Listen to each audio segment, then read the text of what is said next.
Hello ladies and gentlemen and movie lovers of all kind, and welcome back to the channel.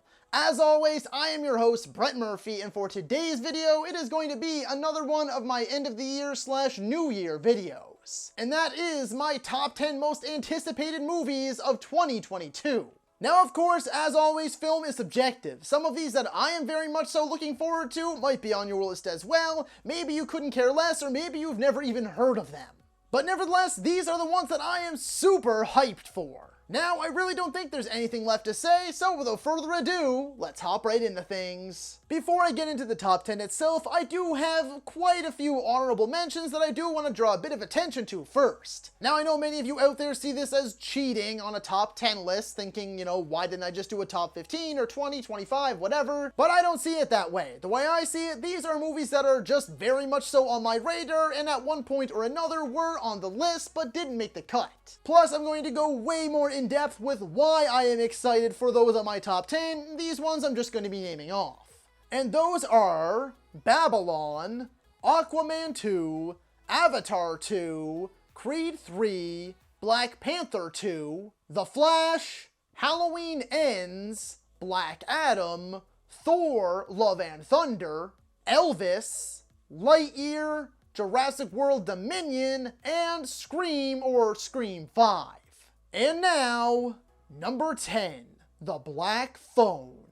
I was unsure about this one originally until I saw that trailer. It started off slow and gave me Major Prisoners vibes. It's dark, gloomy, and then our main character, who is a kid, gets abducted. Pretty standard stuff, but then boom, it completely subverts every single expectation I had when clicking on that trailer. And now I absolutely cannot wait to see what director Scott Derrickson, also the director of Sinister and Doctor Strange, has in store for us.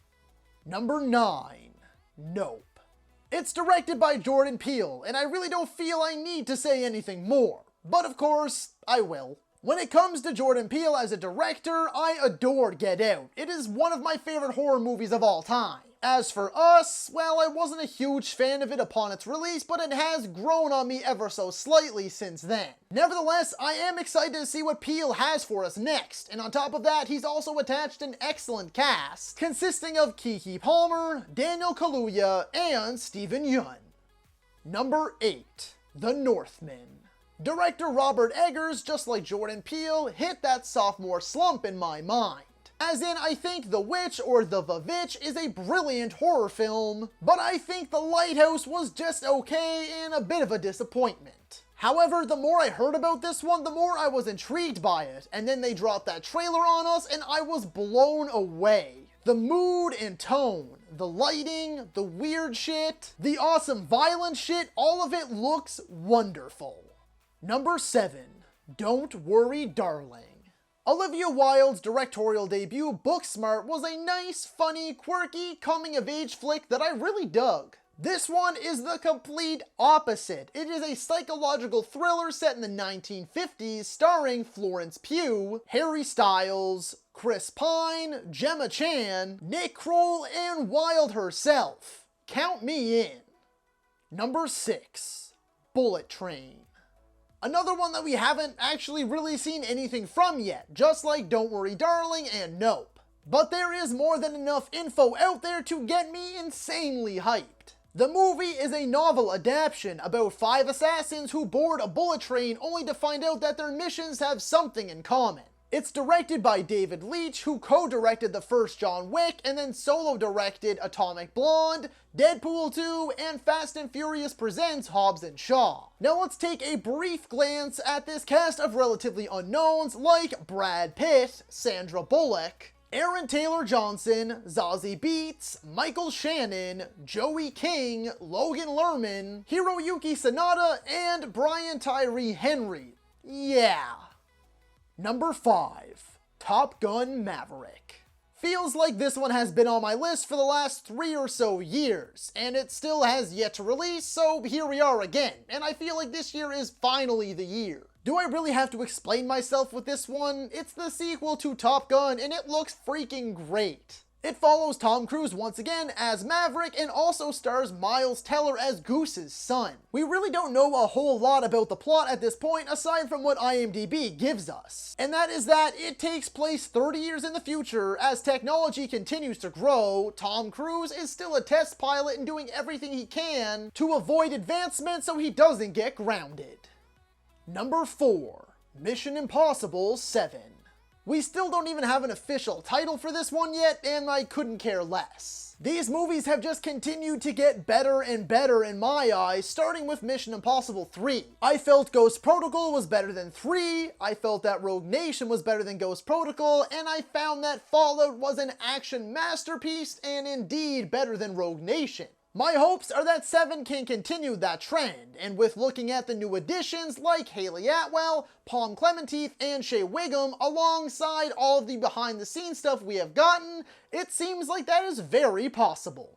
Number 3. Across the Spiderverse Part 1. I mean, obviously.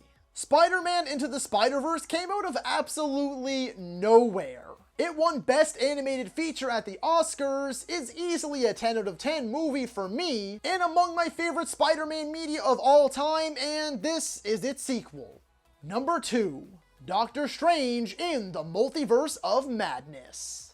The rumors of the cameos alone are more than enough to put it in this spot. After Spider-Man No Way Home showed us that the multiverse can work in the MCU, and not only that, but it can make a damn near masterpiece of a movie, I am unbelievably excited for this one. And if you're wondering about those cameos that I'm talking about, well, from what I've heard, there's potential that we could see Hugh Jackman as Wolverine, Patrick Stewart or James McAvoy as Professor X, Loki, Sylvie, Kang the Conqueror, Tobey Maguire, Andrew Garfield, Mr. Fantastic, Haley Atwell as Captain Carter, Monica Rambeau, and even Deadpool.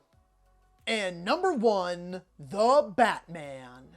If you know me at all, then you undeniably knew that this one was coming. Batman has always been and will always be my favorite hero. I grew up on Batman the Animated Series and Batman Beyond. The Dark Knight is my second favorite movie of all time. Batman comics and animated movies have always been my favorite out of all of the heroes from both universes. I have always adored this character, and from what we've seen so far, this could actually be the best adaptation yet. Director Matt Reeves knocked it out of the park with Dawn of and War for the Planet of the Apes. Robert Pattinson looks perfect for the role, and then you add in Zoe Kravitz, Jeffrey Wright, Colin Farrell, Andy Serkis, and Paul Dano. I really don't think they could have done any better with these casting choices. The tone, the feel, the color palette, the action, the camera work, all of it looks spot on. The score from Michael Giacchino already sounds haunting and magnificent, and after multiple delays already, I really just can't wait to finally see it. So that is all for today's video, folks. Be sure to let me know down in the comments if you agree or disagree with my top 10 most anticipated of 2022. And while you're at it, feel free to let me know what your most anticipated movies of this coming year are. If you enjoyed that video, be sure to hit that thumbs up button. And if you'd like to see more content, consider subscribing to my channel and ringing that little bell icon. That way you can be notified about all of my latest uploads. And as always, stay safe. Thank you so much for watching. Happy New Year. And that's a wrap. Hey you, yeah you, if you made it this far, just know I appreciate you. And while you're here, consider hitting that subscribe button.